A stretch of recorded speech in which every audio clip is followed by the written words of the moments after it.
Taste the Daily.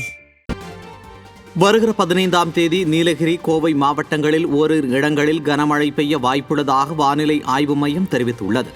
மேற்கு திசை காற்றின் வேக மாறுபாடு காரணமாக வரும் 17ஆம் தேதி வரை தமிழகத்தில் ஓரிரு இடங்களிலும், புதுச்சேரி மற்றும் காரைக்கால் பகுதிகளில் மிதமான மழை பெய்ய வாய்ப்புள்ளதாக சென்னை வானிலை ஆய்வு மையம் கூறியுள்ளது. சென்னை மற்றும் புறநகர் பகுதிகளில் ஜூலை 12ஆம் தேதி வரை வானம் ஓரளவு மேகமூட்டத்துடன் காணப்படும் என்றும், நகரின் ஒரு சில பகுதிகளில் லேசான மழை பெய்ய வாய்ப்புள்ளதாகவும் வானிலை ஆய்வு மையம் தெரிவித்துள்ளது. திருப்பத்தூர் மாவட்டம் ஆம்பூர் அடுத்த குமாரமங்கலத்தில் திமுக எம்எல்ஏ மற்றும் அதிகாரிகள் அதிகாரத்தை தவறாக பயன்படுத்தி அராஜகத்தில் ஈடுபடுவதாக திமுக ஊராட்சி மன்ற தலைவரே பொதுமக்களுடன் போராட்டத்தில் ஈடுபட்டார்.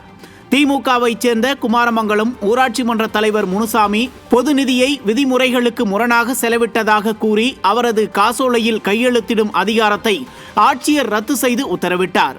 திமுக எம்எல்ஏ விஸ்வநாதன் தூண்டுதலின் பேரில் தன்னிடம் விசாரணை நடத்தலாம், முறைகேடு செய்ததற்கான ஆதாரத்தை காண்பிக்காமல் உத்தரவு பிறப்பிக்கப்பட்டதாக குற்றம் சாட்டிய திமுக ஊராட்சி மன்ற தலைவர் முனுசாமி தங்கள் கட்சி எம்எல்ஏ உள்ளிட்டோரால் மிரட்டல் வருவதாகவும் தெரிவித்துள்ளார்.